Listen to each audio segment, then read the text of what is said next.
welcome to episode 105 of Piv's NXT Point of View podcast. My name is Bill Pivots. So I do apologize for missing last week's episode. I did have a lot going on, personal and work stuff, so I just couldn't get to recording. I did watch the episode, so I'm going to go over the episode that aired on March 15th and the episode that recently aired on March 22nd. So, to start off, this was the second episode that aired from the CFE Arena. The main event was Bobby Roode vs. Cachetona for the NXT Championship, and the winner will defend against Nakamura at TakeOver. The show began with the Authors of Pain defeating the Ely brothers. They actually had a match without getting attacked from behind. Good for them. Ely's had Rezar in the corner for a little bit, but Rezar clotheslined one of them and headbutted the other. They did their double powerbomb spot, barely connecting with the two backs against each other before the powerbomb. And then they won with the last chapter.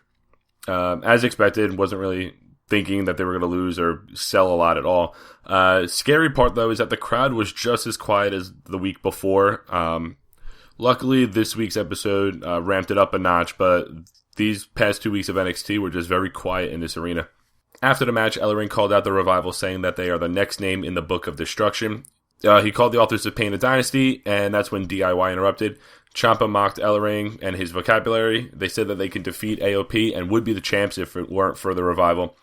Dash and Dawson eventually walked out. They said that they were on the sidelines at the last TakeOver. Dawson called themselves the MVP of the division, and this is when William Regal came out. He sarcastically had trouble thinking of what the solution could be with these three teams. He did eventually announce that the tag titles will be on the line in a 3-team elimination match at TakeOver.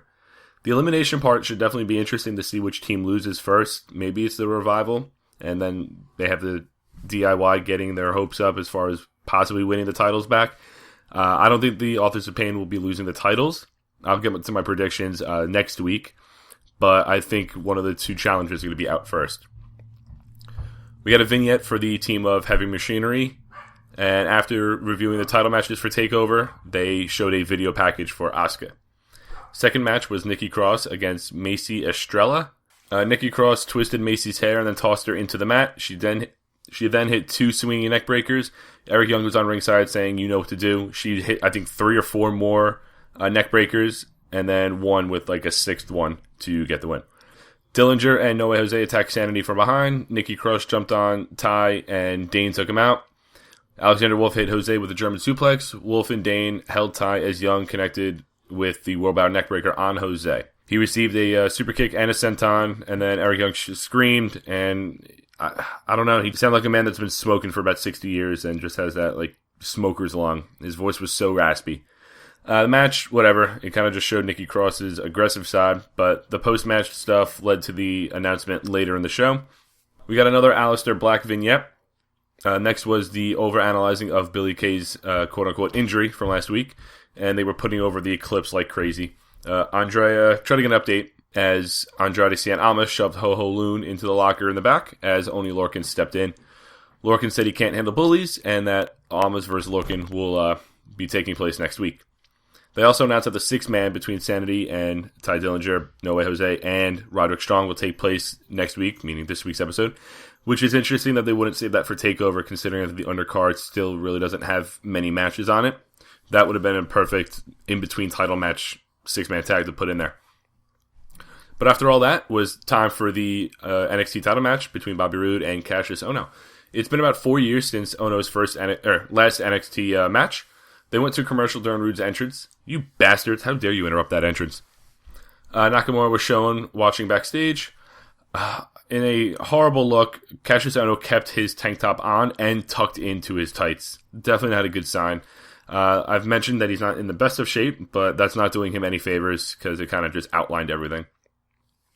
Tom Phillips said that Ohno weighed in at 270. I don't think that's accurate, but it might be a little more. He caught Roode with a bicycle kick and had his turn on offense as they went to commercial.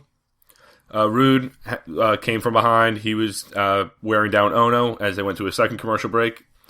After that, this is when the match started to pick up. Roode kept the pressure on Ohno's neck.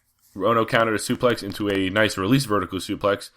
Both men got to their feet, but Ohno started his offense first. He landed a few forearm smashes and a nice cyclone boot for a near fall. Later on, Roode countered Ohno with a spinebuster. Ohno then countered the Glorious DDT and connected with another huge forearm, sending Roode to the outside, though. Ohno connected with a deep senton for another near fall. Roode countered a third forearm, guillotined Ohno over the top rope, and then hit the implant DDT out of nowhere to get the win and retain the NXT title. It was a good match, but it just felt sectioned off. I kind of felt like they were just doing the things in pieces, and it didn't really gel together for the totality of the match. It kind of just, they were doing things in spurts, like Ohno had his turn, and then commercial, and then it was Roode's turn, and then they just hit the finish. Nothing didn't seem to me, at least, that it flowed together. The finisher was a little weird, just because it seemed to come out of nowhere, and they weren't really building up to it. Ohno was connecting with forearm.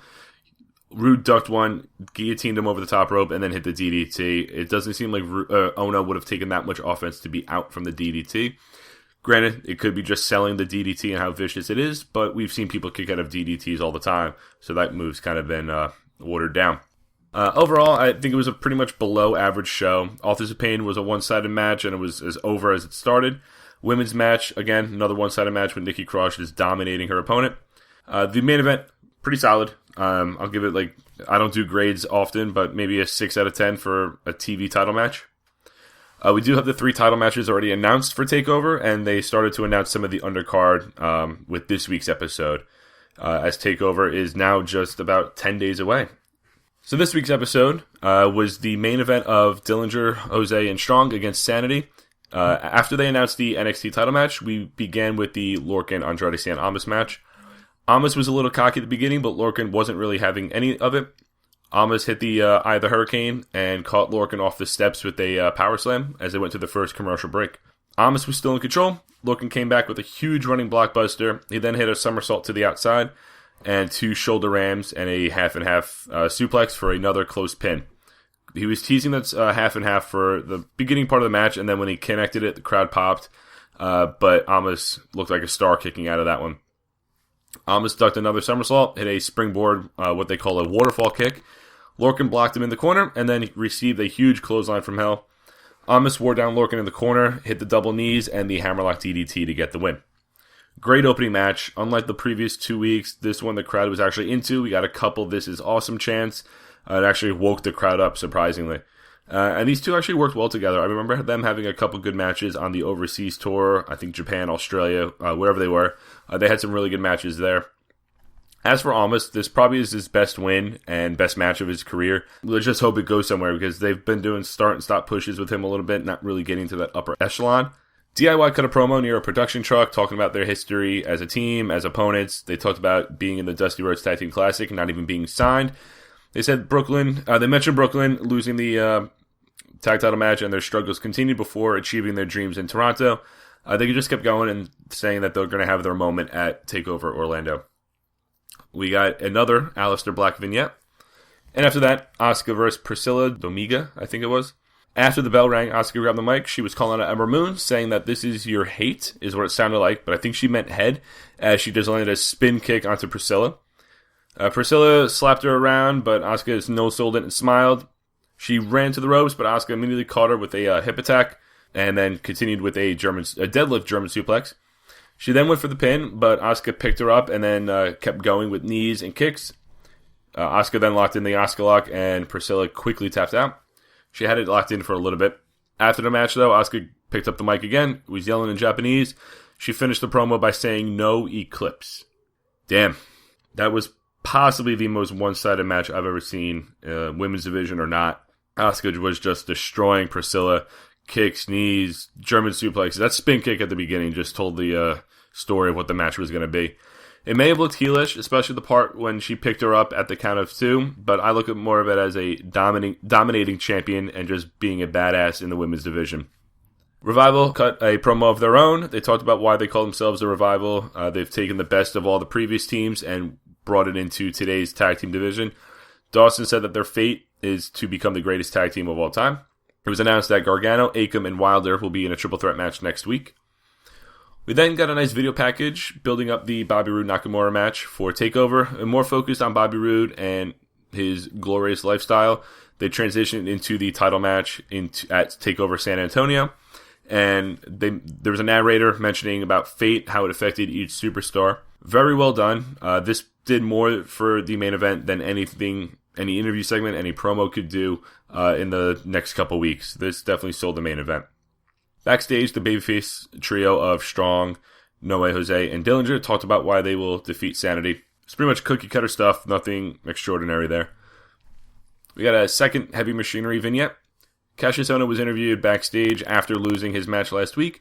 He was talking, saying that's not how he wanted to start off, as Elias Samson appeared.